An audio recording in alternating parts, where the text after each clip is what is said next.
আছে না নাই ব্যাক কল, তোর সাথে আমি মুখে মুখে কথা বলতেছি, আমার অজ্ঞান বলিস কেন? বল তুই পাগলা। বলছি কিল দিছি কিন্তু তিন প্রশ্ন না বলতো বাপ, দুনিয়াতে নামাজ পড়ে না কারা কারা? ওই ছেলে অনেক বুদ্ধি খাটায় বলছে ওস্তাদজি, এক নম্বরে নামাজ পড়ে না দুনিয়াতে যারা অমুসলমান। চিৎকার করে বলতে হবে, অমুসলমান কি নামাজ পড়ে? হিন্দু ভাইরা নামাজ পড়ে, খ্রিস্টানরা নামাজ পড়ে, তাহলে কে এক নম্বরে নামাজ পড়ে না? অমুসলমান।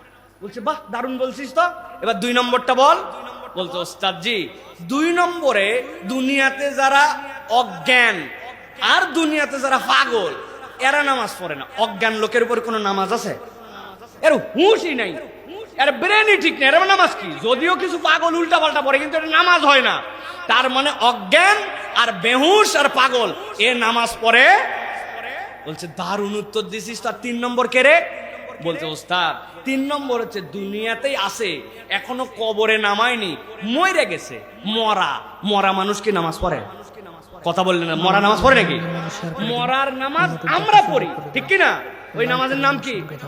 জানাজা। তাহলে ওস্তাদ বলছে সাংঘাতিক উত্তর দিছিস তো বাপ। তাহলে এক নম্বরে নামাজ পড়ে না কে?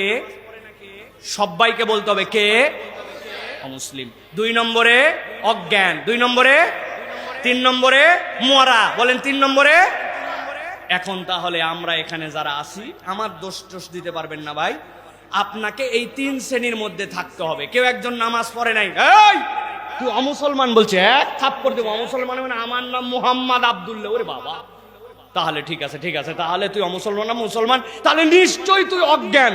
বলতে তোর কি হুঁশ তোর আছে না নাই ব্যাক কল, তোর সাথে আমি মুখে মুখে কথা বলতেছি, আমার অজ্ঞান বলিস কেন? বল তুই পাগলা। বলছে কিল দিছি কিন্তু আর এক কথা বাড়ালে কিসের পাগলা? ও তাহলে তুই পাগলও না, তাহলে তুই মরা। জিন্দা মানুষ আমি দাঁড়ায় আছি, তুই মরা বলিস, তাহলে তুই যে নামাজ পড়লি না। এই তিন শ্রেণীর বাহিরে হলে তো তোমার নামাজ আছে, আর তিন শ্রেণীর মধ্যে নামাজ নাই। কথা কি বুঝা গেছে? তাহলে আমরা কি এই তিন শ্রেণীর ভিতরে আছি না বাইরে আছি? কারা কারা ভিতরে আছে হাত উঠাই। কারা মরা, অমুসলমান, অজ্ঞান, কারা কারা দেখি এই জায়গায়? ও সবাই আছে, তাহলে সবাই নামাজ পড়েন তো ইনশাআল্লাহ।